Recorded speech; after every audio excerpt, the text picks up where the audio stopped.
बड़ी खबर अहमदाबाद से आ रही है, जहां सेवानिवृत्त सैनिकों को पुलिस ने हिरासत में लिया है। अपनी मांगों को लेकर आंदोलन कर रहे थे।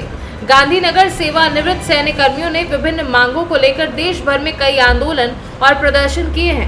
खासकर गुजरात में ये आंदोलन मुख्यतः सेवानिवृत्ति के बाद मिलने वाले लाभों और अधिकारों से संबंधित है।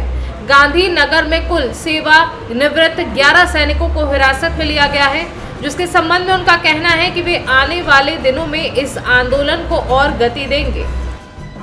जैसा कि आप सभी लोगों को पता है कि आज हमारी सैनिक अधिकार रैली का आयोजन तकरीबन 10 बजे था और अभी सुबह हमारी भूतपूर्व सैनिकों की संख्या थोड़ी कम थी, तो पुलिस ने और इस सिस्टम ने सुबह 8 बजे 500 से 700 पुलिस और उनकी तकरीबन 2 दर्जन गाड़ियां ने आके हम सभी को डिटेन कर लिया है।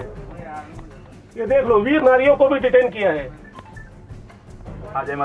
और हमें यहाँ देगांव में पुलिस मार्केट के पास लाके छोड़ा गया है। SRP ग्रुप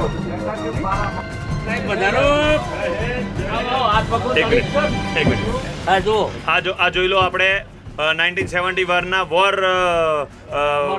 ઇન્જર્ડ છે, જેને આપણે કહી શકાય કે શૌર્ય ચક્ર અને વીર ચક્રના હોદ્દેદાર એવા આપણા બચુભાઈ સાહેબ, જેમને એક પગ બિલકુલ નથી, ઢીચણથી નીચે એક પગ થાઈમાંથી જતો રહેલો છે। 1971માં જેમને લડાઈ લડેલી છે એવાને પણ ડિટેન કરવામાં આવેલ છે। તો આ સરકારનો મેસેજ બધી જનતા સુધી પહોંચાડો, કારણ કે આ લોકો છે ને એ કોઈનાય નથી। તમને કહું, એકદમ એટલે એકદમ બિલકુલ ગઈ મગરમચ્છની ચામડી નહીં શરમ આવે ને એનાથી વધારે જાડી ચામડીના આ લોકો છે। એટલે આ જુઓ તમે, એટલે તમને બધા હવે જાહેર જનતાને એટલું કહેવામાં આવે છે કે જ્યારે પણ એક બટન દબાવો ત્યારે વ્યવસ્થિત વિચારીને દબાવજો કે કોને આપું છું અને કેના માટે આપું છું।